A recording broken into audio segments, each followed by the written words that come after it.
see what these things can do.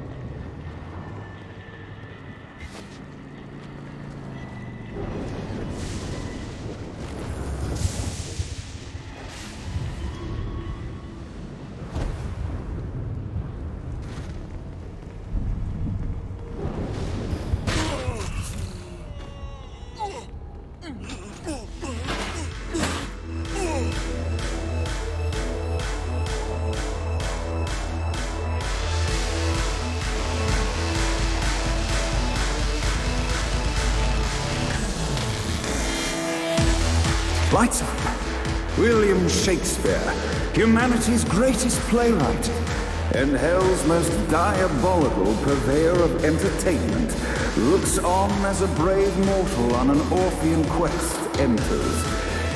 The bard's interest is piqued, and he looks to test his visitor's mettle.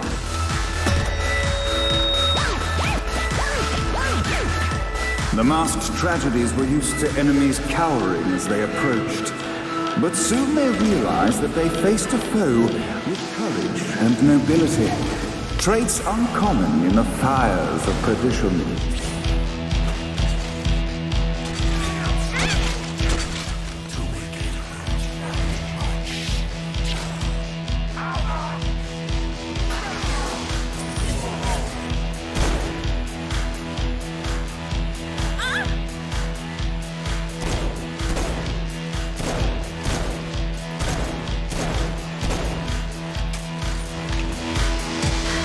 The inciting incident resolved.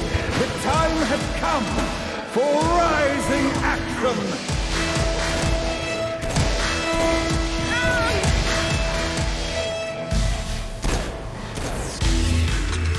The battle raged on below, and as bullets and blood flew, the bard arched a curious eyebrow.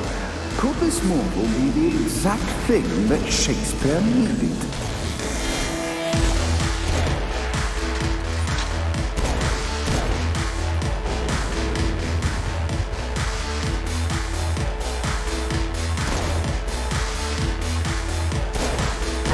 Maybe I do like murder.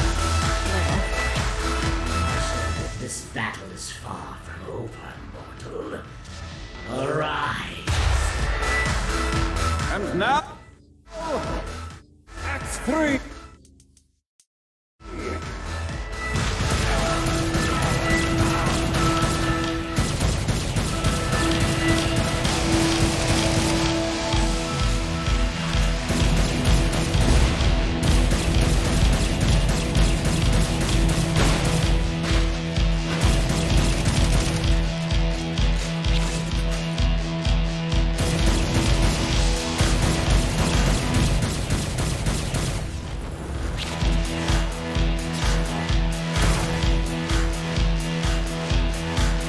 The conflict resolved. Shakespeare eagerly awaited meeting the champion that dispatched so many of his men.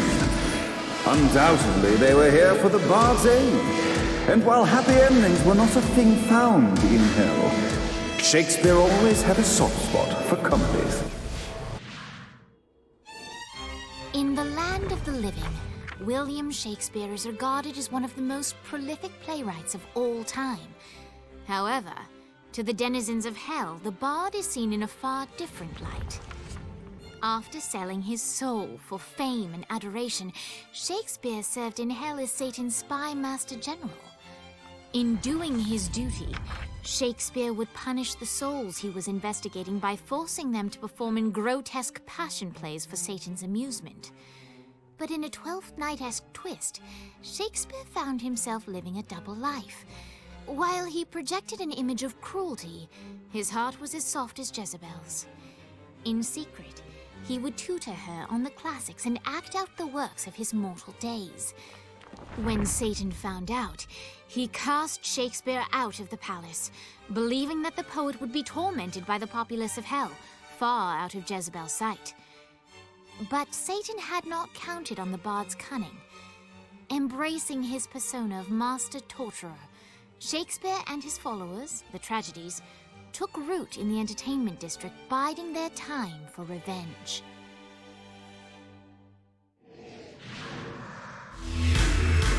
And so Shakespeare called forth the Deus Ex Machina to bestow our protagonist with the arcane power of Force Stomp.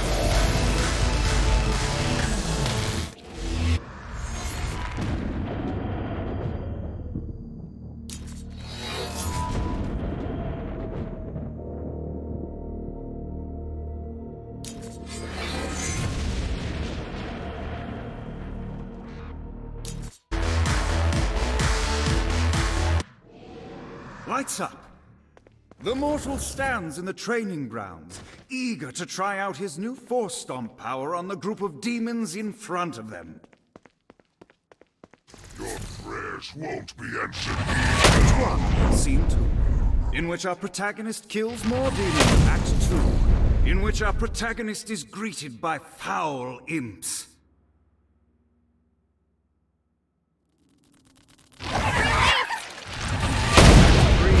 In which our protagonist learns that Force Stomp even works on flying enemies, enabling them to remove a Dark Inciter's shield. The day is won, and the curtain closes on our noble hero.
Oh, Lightning.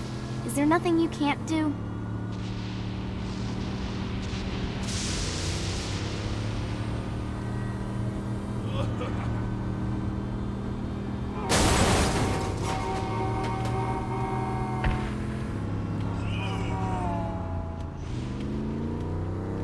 I'll go through every one of you.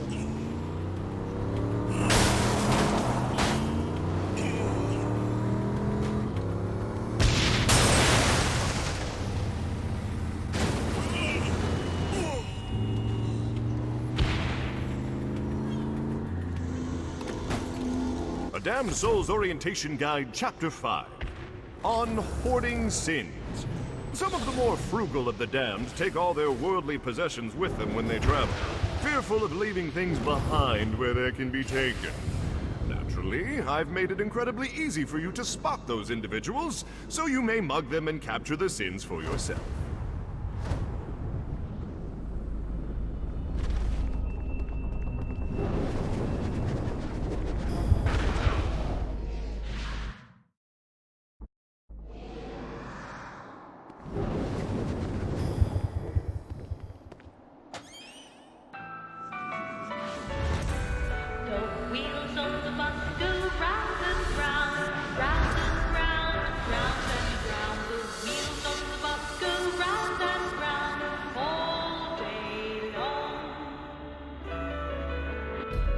The horn on the bus goes beep, beep, beep, beep, beep, beep, beep, beep, beep.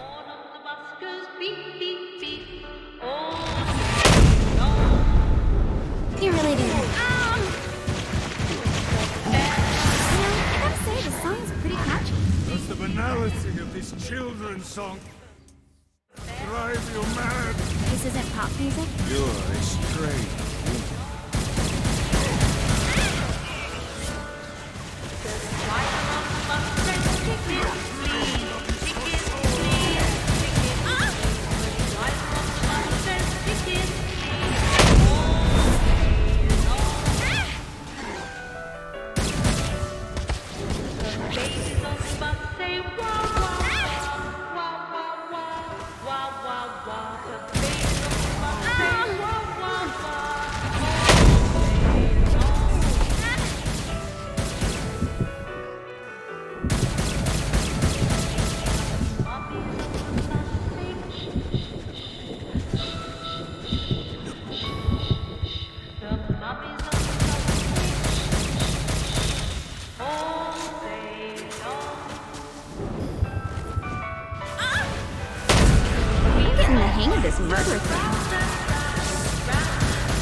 this infernal music!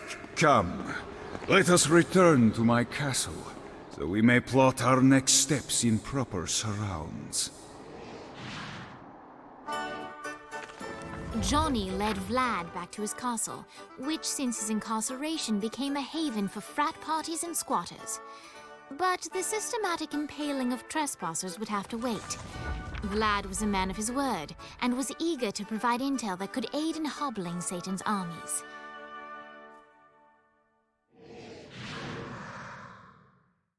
I bestow upon you the Stygian cold fire.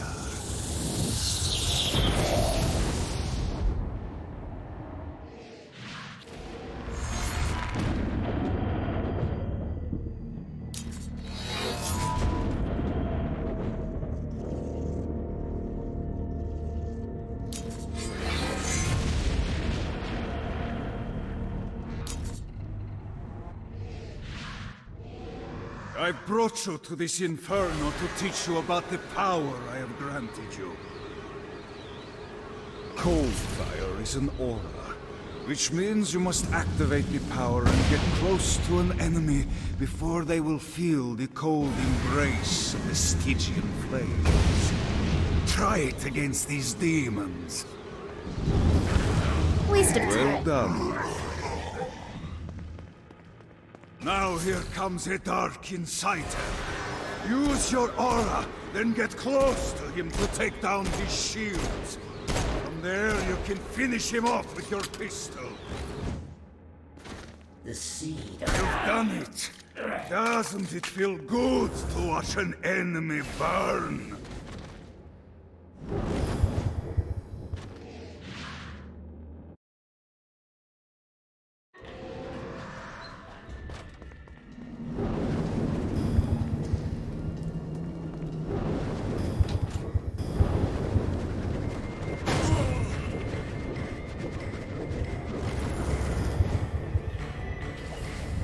Let's go!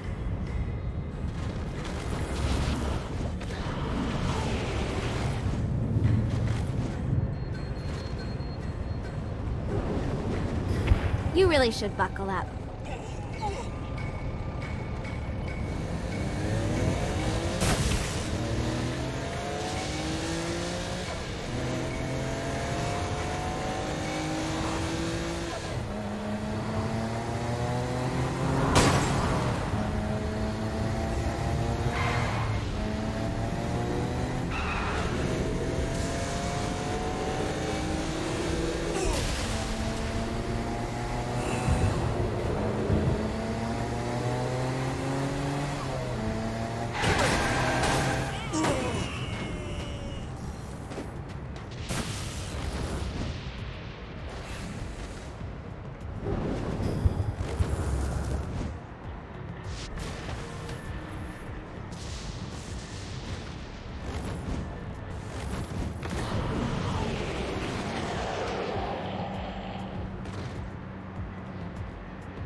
We're standing in a parking garage. I don't like it either, but Centerpool isn't giving us many options. I can't believe they tried to force us out. I can't believe you forgot the mimosas. I think we have bigger problems. I don't think you realize how much I love mimosas. Viola! Thank God you're okay. How do you know Viola? We're like sisters. I am her sister. No need to get territorial. We can all share. I'm not sharing my sister with you! Someone's got puritanical hang-ups. What did you say? Let it go!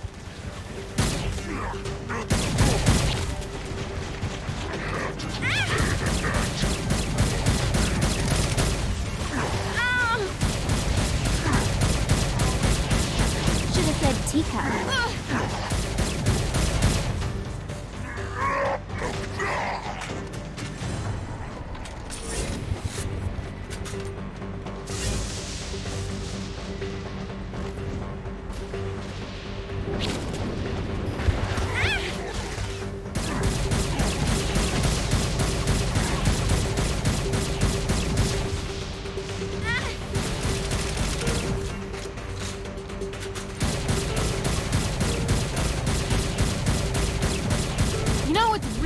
gotten to me that you two get along. Can we talk about this later? Classic Kiki.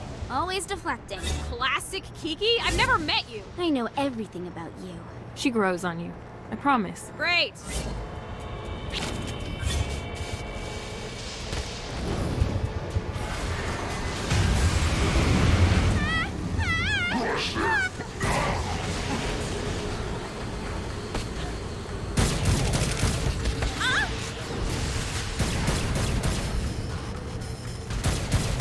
This is addicting.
We should get you back to the altar building. Hooray.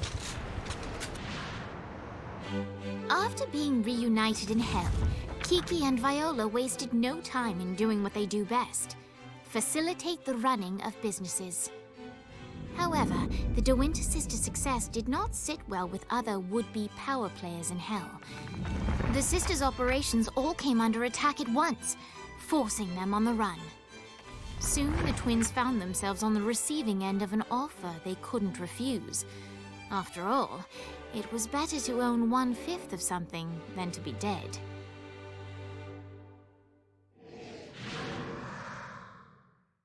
You helped us, now let us help you. Here's a little something made popular by another group of sisters, the Gorgons.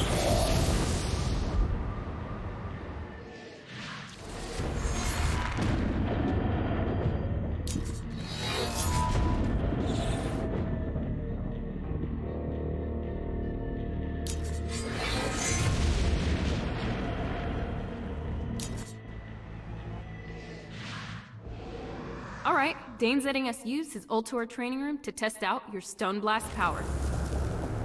So go ahead and blast these demons to turn them to stone. After they're petrified, you can use your pistol to shatter them.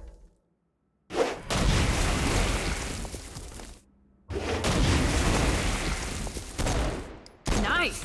Stone Blast is especially useful on flying demons like this one. Alright, now let's see you drop a few more.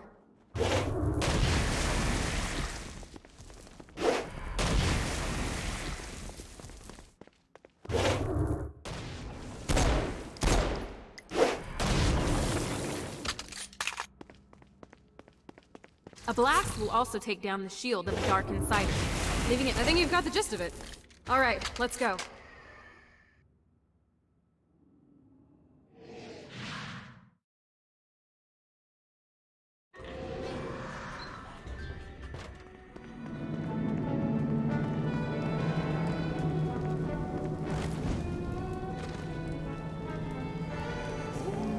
I wonder what Kiki's up to.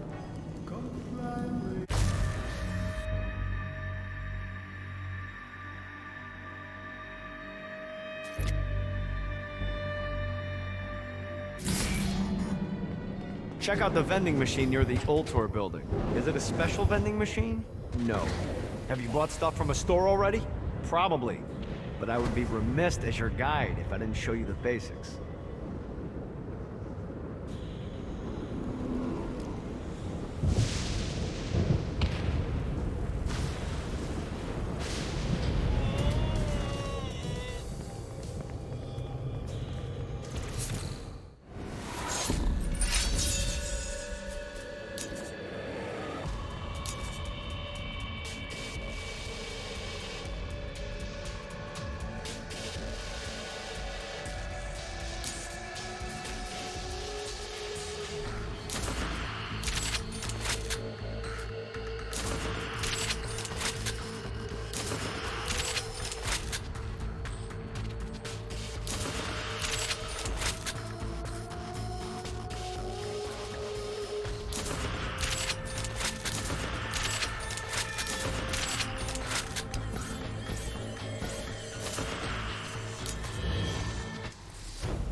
vending machines in Hell have weapons. Hell keeps getting better and better.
Uh-oh. Ooh.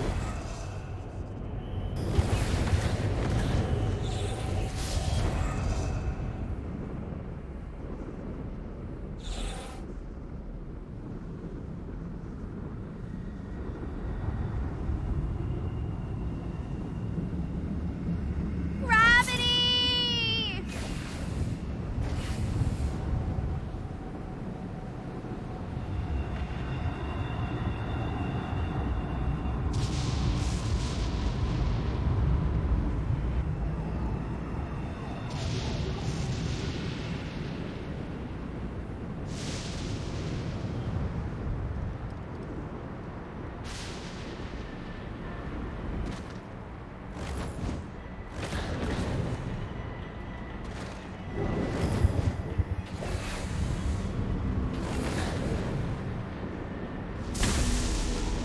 Downtown looked like a shithole when I first got here. In all fairness, you were in Hell. True, but where others saw status quo, I saw opportunity.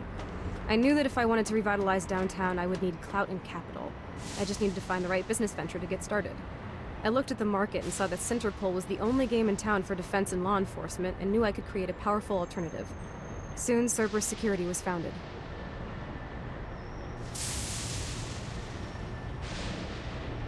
My sister and I built downtown, and we're not giving it up without a fight. We're kind of like Robin Hood, only instead of stealing from the rich and giving to the poor, we just steal from the rich and the poor.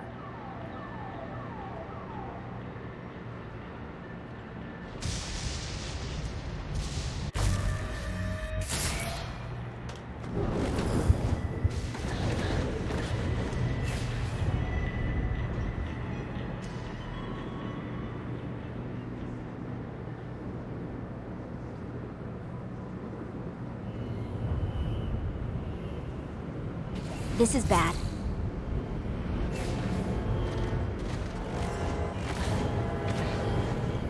Right on.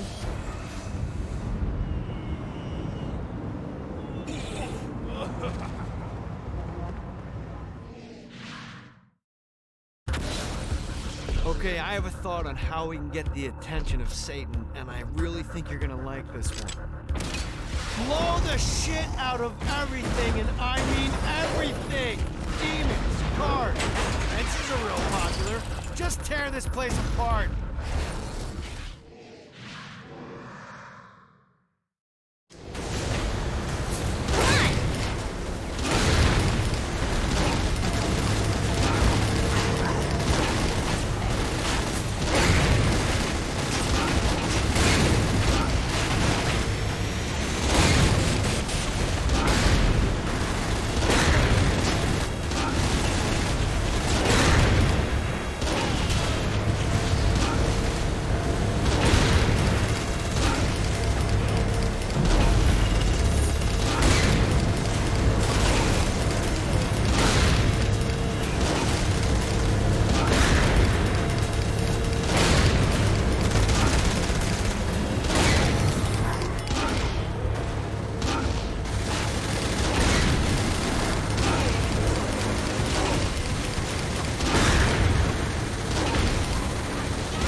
bad for my OCD.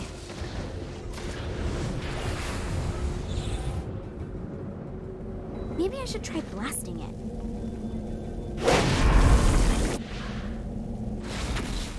Hey, looks like you kicked the dust off one of those ancient altars. Whenever you find the right power to activate one of these things, and let's be honest, you have 4 to choose from, it's not rocket science, you'll be imbued with the new arcane element for that power. Sounds too good to be true? Well, it kinda is. Once you steal the power from the altar, a bunch of Guardians will appear and try to kill you. But if you use your new power to clear them out, it's yours to keep.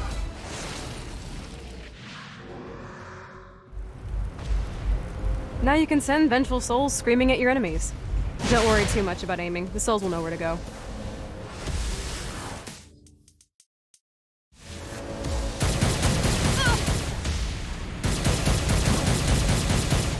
Man, I'm really good at killing people.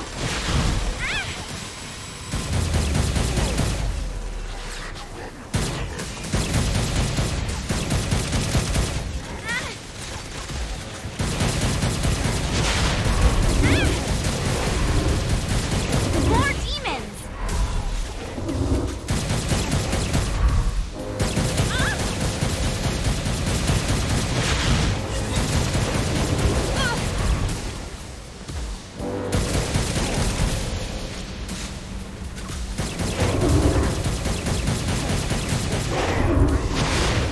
Can you just stop trying to kill me?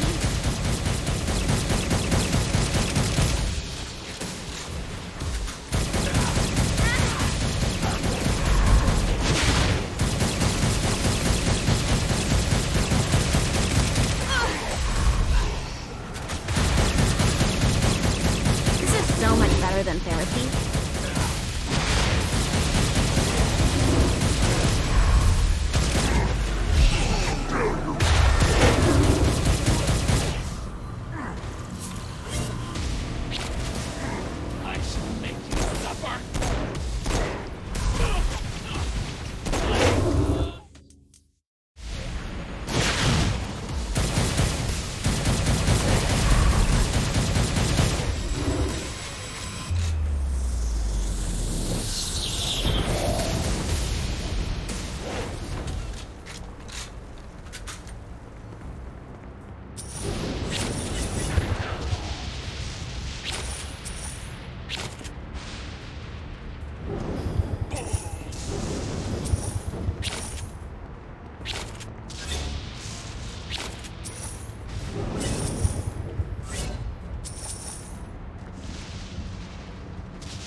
Let's see what these things can do.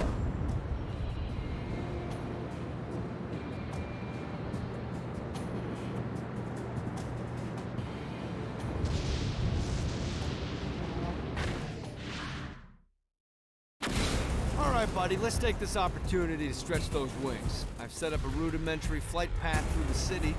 All you need to do is hit the checkpoints in the order they appear. Now, because I'm a swell guy, I put some orbs out there to help you.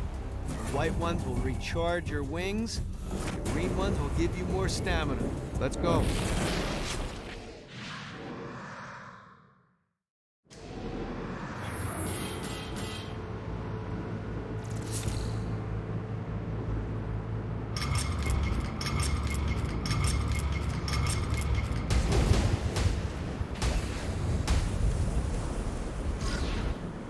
Made it.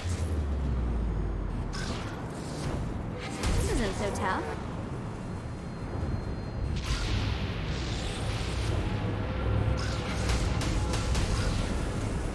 That was a good time.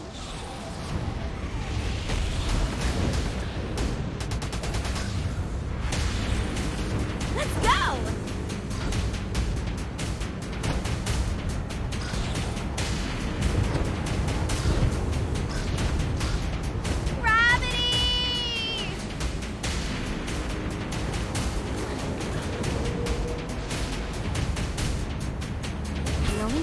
travel.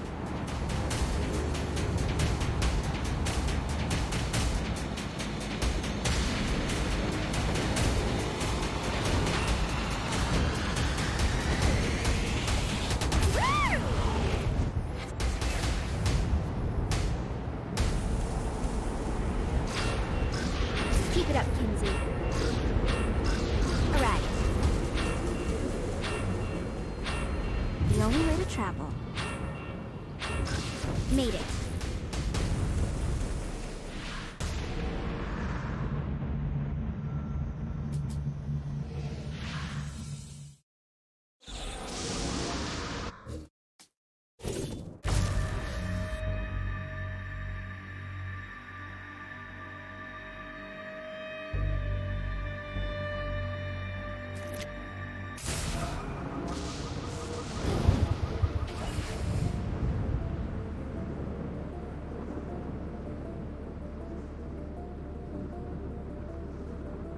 Come on!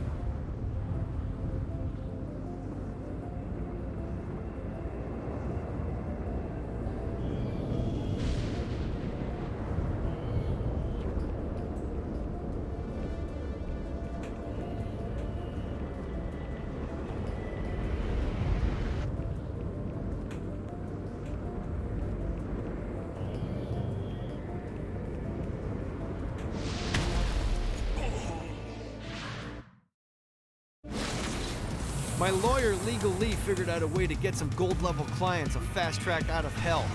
The more abuse you put these guys through, the more years we can shave off. Lee suggested running clients through the designated intersections to boost their punishment. Oh, and dive in front of those vehicles on fire for bonus points. I mean, let's face it, the more they hurt, the sooner we can get these wretched bastards out of here.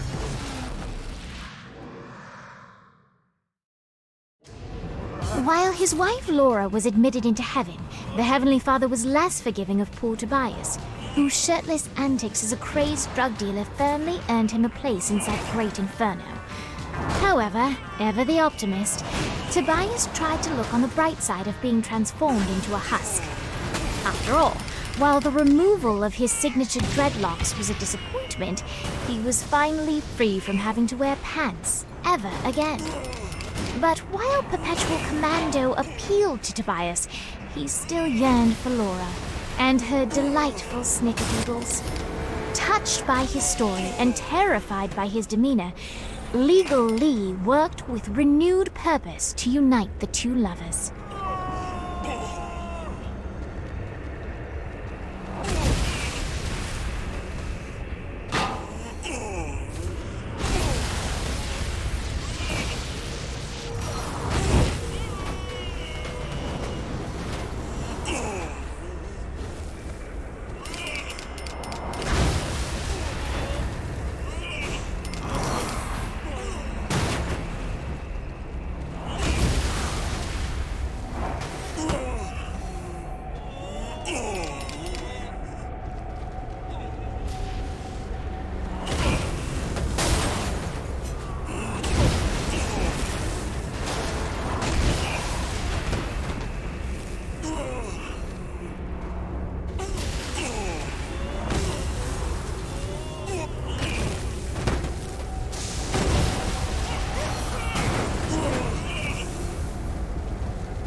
What did I do to you? Oh boy.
gotta find more.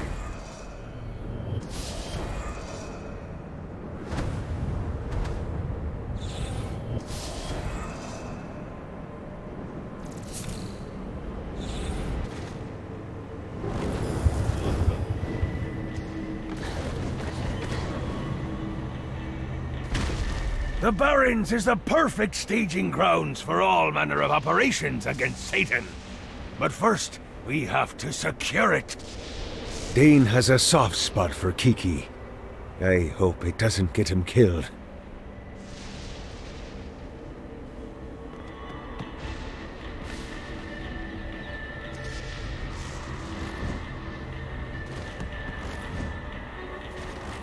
If I want to open... I got word from Blackbeard that every island has a treasure chest hidden on it. What's in the chest? I don't know. I'm not a fucking pirate. What I do know is that if you want to get that thing open, you have to find 3 corresponding glyphs. Look on the bright side. Nothing's trying to kill you.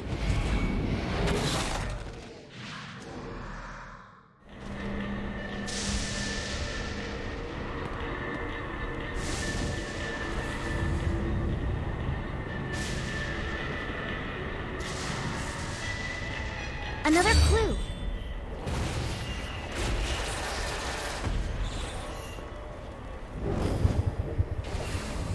Bitch, who are you?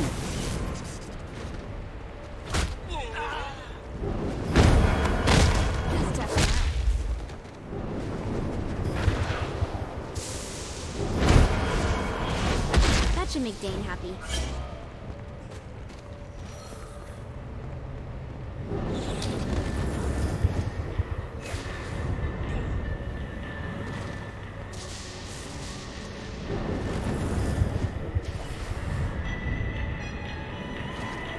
Oh look, the Bedard algorithm.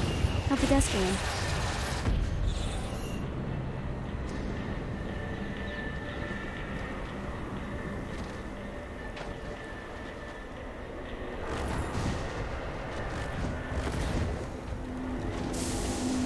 A Damned Soul's Orientation Guide, Chapter 38.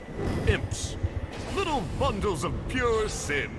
These adorable mischief makers serve as perfect pets or slave labor.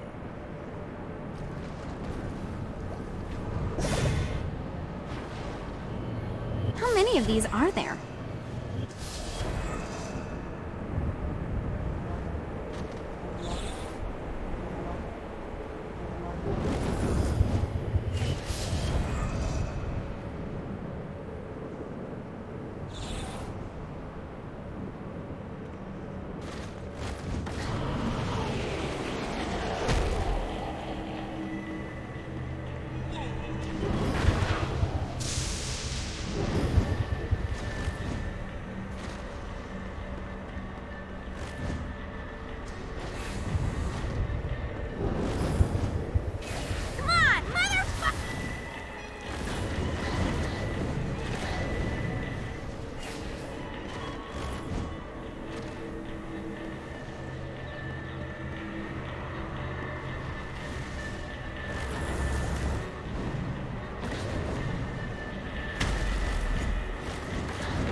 If I can break into government infrastructure, I can break into a wooden box.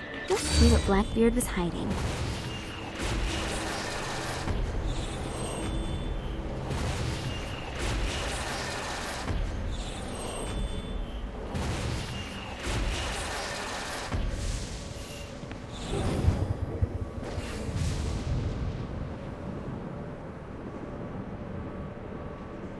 Yeah!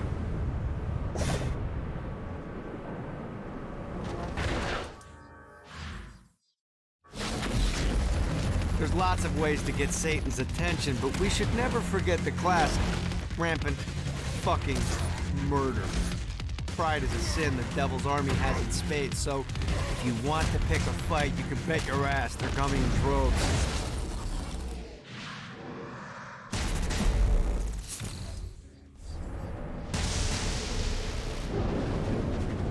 The Damned Soul's Orientation Guide, Chapter 17. The Battlegrounds. This graveyard is where dead of the previous war on Heaven were buried. Here it is rumored that demons and angels alike haunt this place to this very day. You should never mess with the saints.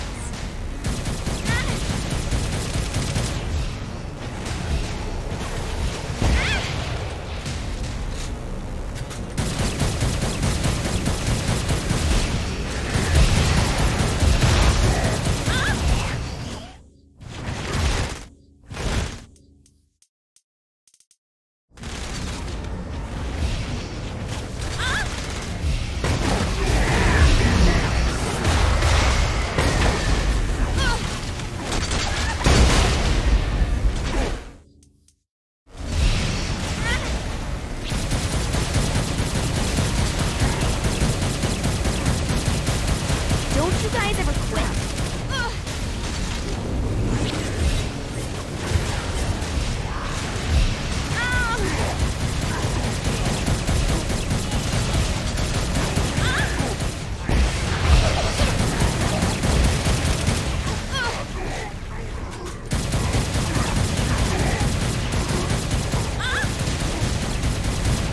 Stay down.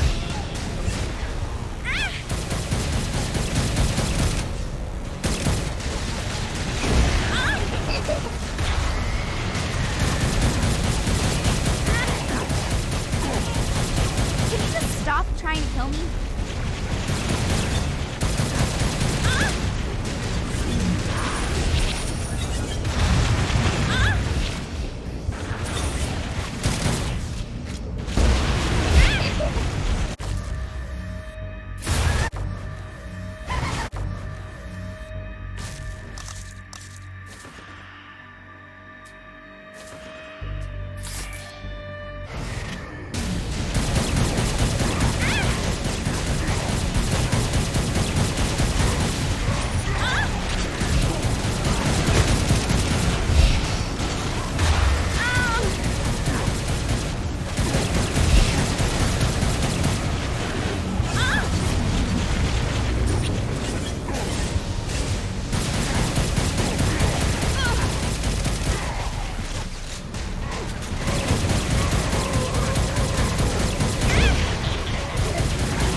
Starting to feel sociopathic.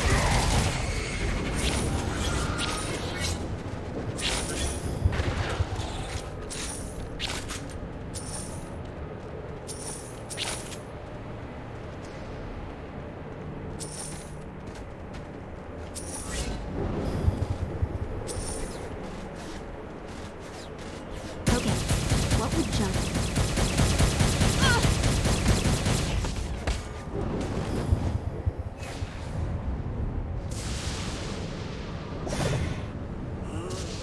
Come on!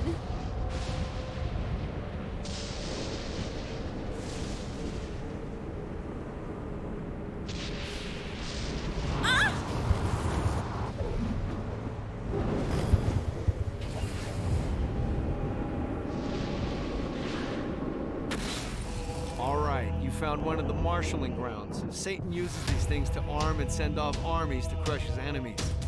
If you convert all the control stones, we should be able to use them to get around hell even faster. Predictably, there's a terrifying archdemon protecting the marshalling grounds, so it's gonna be a fight. Don't worry, though. Well, maybe you should worry. It's a scary fucking demon, but whatever. You'll figure it out.